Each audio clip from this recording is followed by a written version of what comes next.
Chief Justice Honorable Chanta Jayasuriya,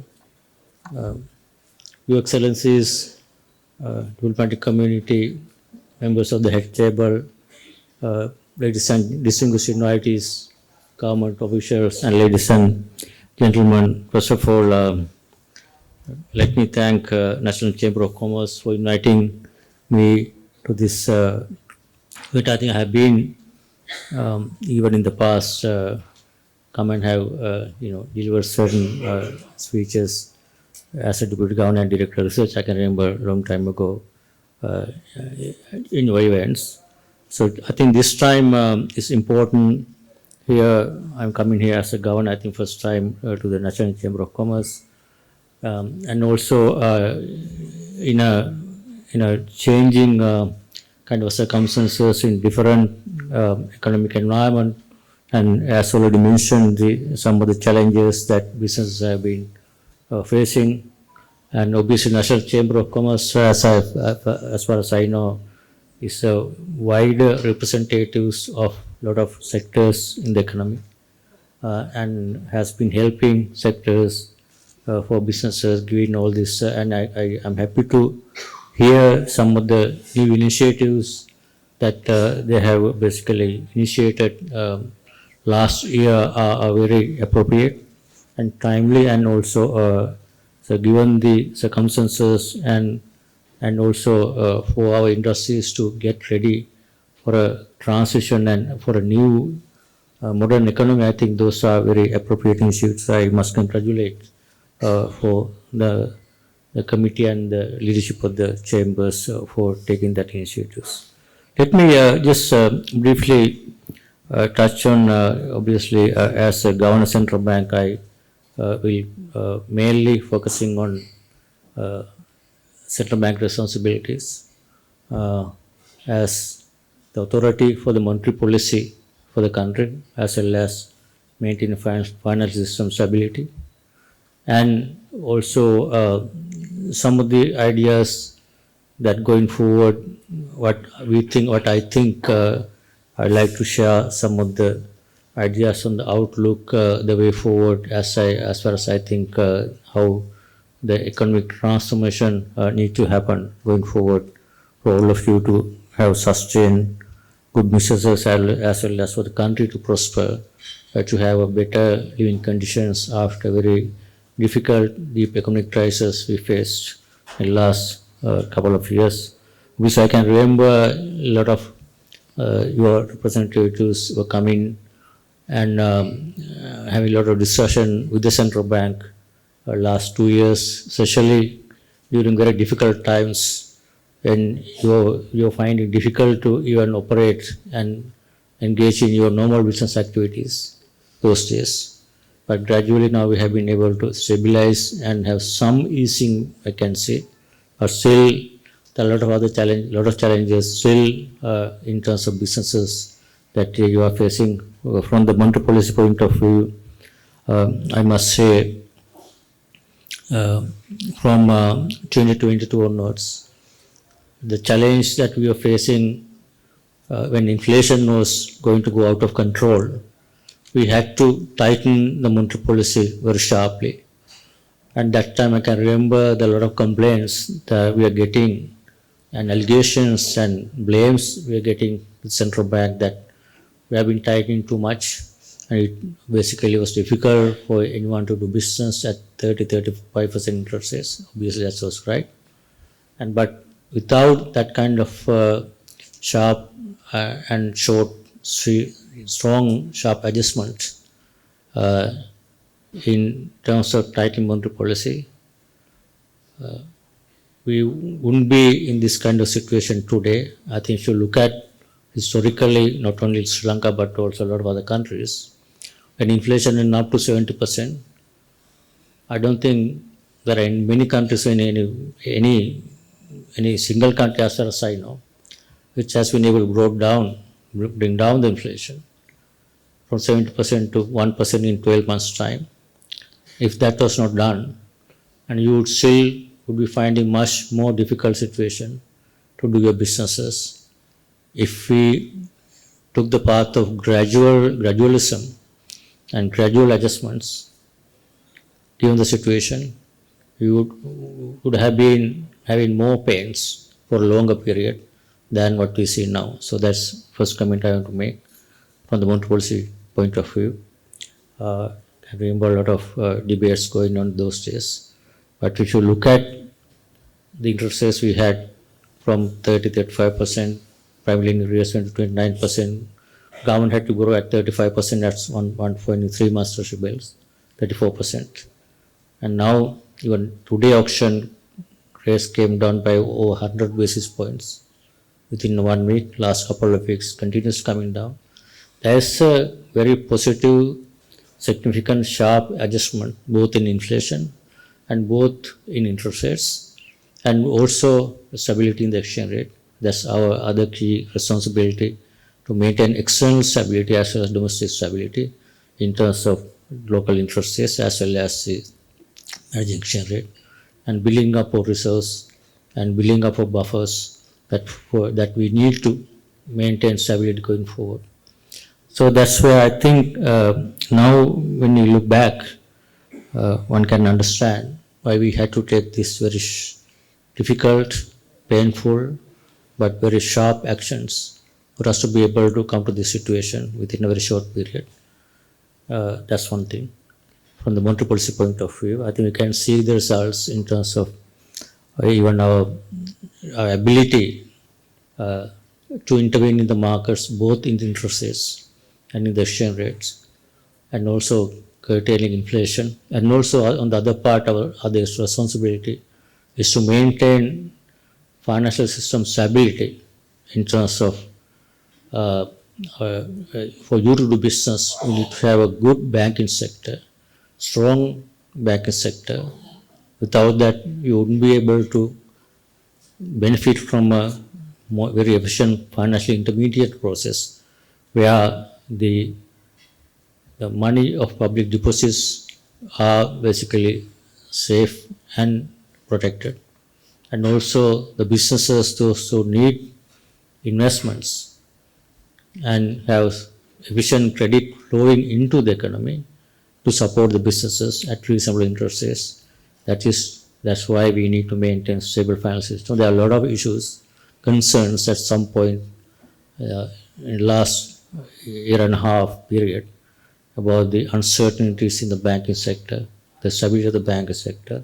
So we have been able to maintain, and we are now come to a situation, I think we are in a much more comfortable situation in terms of stability of the financial system, also stability of the monetary system, and stability of the reserves, stability of the exchange rate. So we can see, and also also want to share a few thoughts on some of the understanding of the way we manage the monetary policy and financial stability going forward. As you know, under the new Central Banking Act, we have new monetary policy framework where what we are trying to maintain going forward is to maintain a very low and stable inflation for a longer period of time. What we say our mandate now is to, our responsibility is to deliver 5% inflation on a medium to long term basis. A lot of people, when business, in the past, what we used to, and what I have heard basically is that private sector businesses are complaining we need some predictability of policies, and kind of for you to do business, you need some predictability. But there was understanding predictability policies means the predictable exchange rate, predictable same interest rates, and same tax rates from the fiscal policy point of view. In my opinion, predictability is not that. So proper monetary policy implementation means what should be predictable is the inflation. This is what matters for all businesses. If you can maintain inflation at 5% on a medium to long term basis, that's what we had about 12 years since 2008 up to 2020. We had almost there, despite fiscal or the imbalances or debt situation. But we lost that because we changed course in the monetary policy, and we were trying to, from central bank point of view, as a lot of people ask, we are trying to have predictable fixed exchange rate and predictable low fixed interest rates, and we ended up in a worse economic crisis. What we didn't have was a predictable inflation. Instead of 5%, ended up in 30%. And in terms of level of comfortable resource, without having sufficient resource, we had very uncertain, almost zero levels of resource. So predictability means, in my opinion, going forward, that's what I want to share this view, is to ability to maintain stable inflation, so that for you to make your investment consumption decision, what's most important is what you expect as inflation and how your cost of production is going to be increases. On that basis, you can decide on what kind of wage increases you are going to give your employees, wage negotiations, what kind of margins you need to maintain going forward when you do business. That is the predictability people need. So even on the exchange rate, I think a lot of people think that we need some predictability in maintaining exchange rate. Now the question is that a lot of, we have seen some changes in the exchange rate. For 370, it came down to below 300 at some point and came back to 330, and now appreciated recently and a couple of days depreciated. So that is something that we should expect. I don't think any economy, if you look at successful economies, I don't think can't have unless it's a policy anchoring inflation expectation under different economic circumstances, you can't have predictable fixed exchange rate going forward. But you need to have sufficient buffers for us to meet any external shock in terms of reserves in our hands, so that we can manage volatility. But exchange rate is a function, an outcome of other policies, in my view. That is, if there are fiscal imbalances, if there are external current account imbalances, if there are high trade balances, that will reflect in the exchange rate as a flexible exchange rate. So that's why if you want to have a predictable, much more stable exchange rate going forward, we need to ensure we have a predictable, stable inflation and sustainable fiscal positions in terms of government fiscal deficits, and stable sovereign debt levels, so that debt need to be maintained at what they call sustainable levels compared to what we had during the crisis, that sovereign debt crisis. We have some certain targets for us to maintain. That is the predictability that we all should expect. Not that the instruments for us to maintain stability are tax rates or exchange rate or interest rates. Those things will have to change. What needs to be stable is government ability to collect revenues in terms of GDP.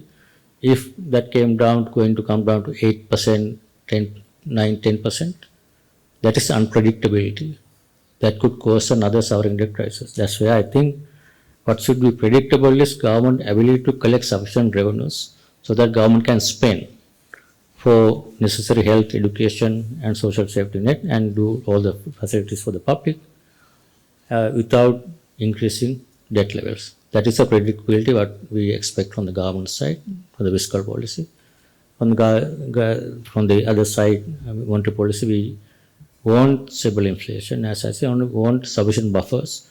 And even from the banking sector, what we would like to see banks have sufficient capital buffers, so that they can support who you do business and give more credits and stable banking system and protect the deposits of the banks, so that we have a predictable, sustainable banking sector. Those are the predictability. So this is overall macro policy sense that we are trying to achieve, and we want to maintain that even going forward. That's one part. But that is not sufficient for people's living standard to uplift to necessary levels after this deep economic crisis.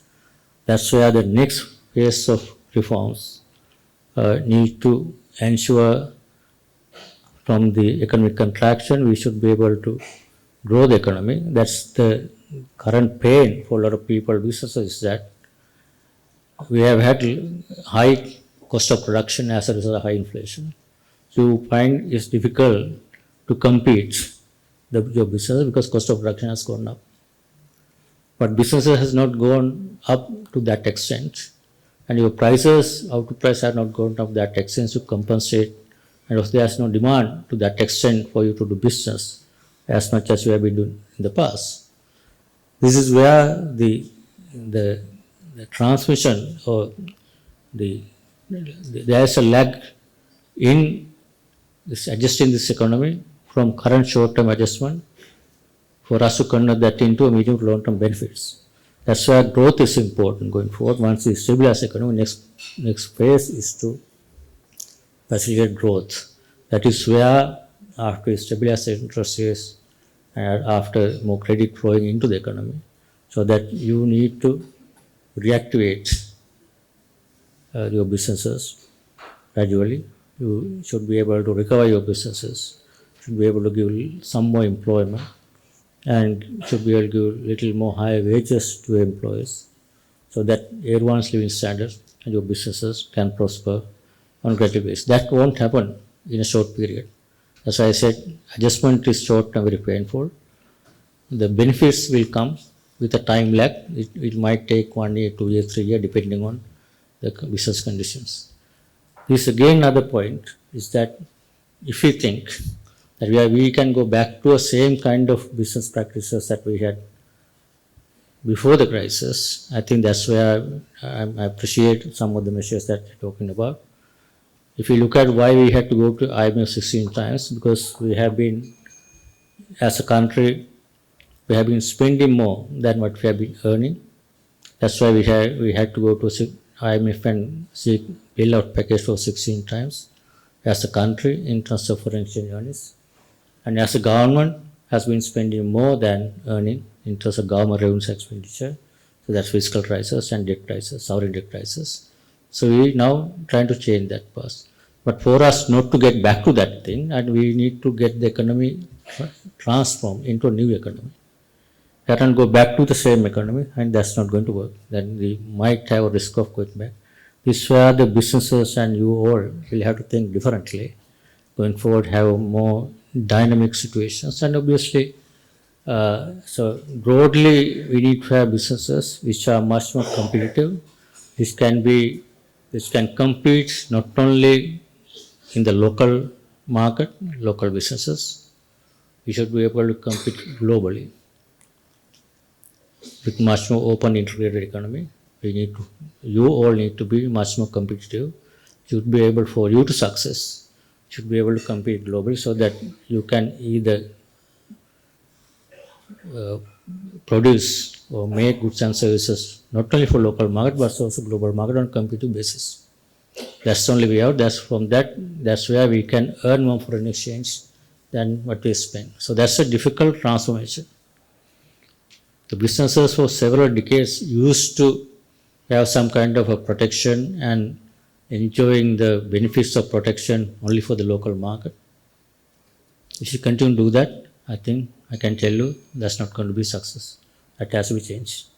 So that's where the dynamism of the businesses, dynamism of the economy, we have to see that change, transformation should happen. That's where I think new thinking must come into the way that we do business. That's where I think still I can hear, especially chambers like yours, basically asking, you protect this sector, this sector cannot compete because of the VAT increases, this sector cannot compete because of the import duties. So if that has to change, you have to find a ways and means how you can be competitive without that kind of incentives, support and protection from the taxpayer. That's the new thinking and bring in new technology. Even the agriculture sector, if you think we can go back to a kind of subsidized agriculture, rather than we have to go to modern, more efficient, competitive agriculture. All the sectors are like that. Even construction sector, we see like several decades. We are seeing the construction sector growing up with public investment in a large scale. But I don't think that's going to be the model going forward. We must be globally competitive construction. I'm happy the construction sector is taking initiatives for them to be able to go abroad and do business. That means much more competitive businesses. They should be able to transform their businesses into more global company. That's why everywhere, all the businesses. I mean, we have seen certain sectors are transforming and getting ready for the new modern economy. Those will succeed, but obviously in economy, dynamic economy, some sectors may decline. Some sectors may transform into new areas. Some sectors need to be more productive, bring in technology, bring more foreign investment, and we compete to, then we can succeed. So these are the, and I heard some of the messages whether I have to stop or anyway. So my simple message for chambers like yours is to get your members, get your sectors, get your people to be able to much more globally competitive rather than asking for someone else's kind of a support, taxpayer support, anything else for you to be able to survive. I think that culture will have to be changed in my view. Then only our businesses or country can prosper. There will be higher living standards and better process for the country going forward. So let me stop here. Thank you very much.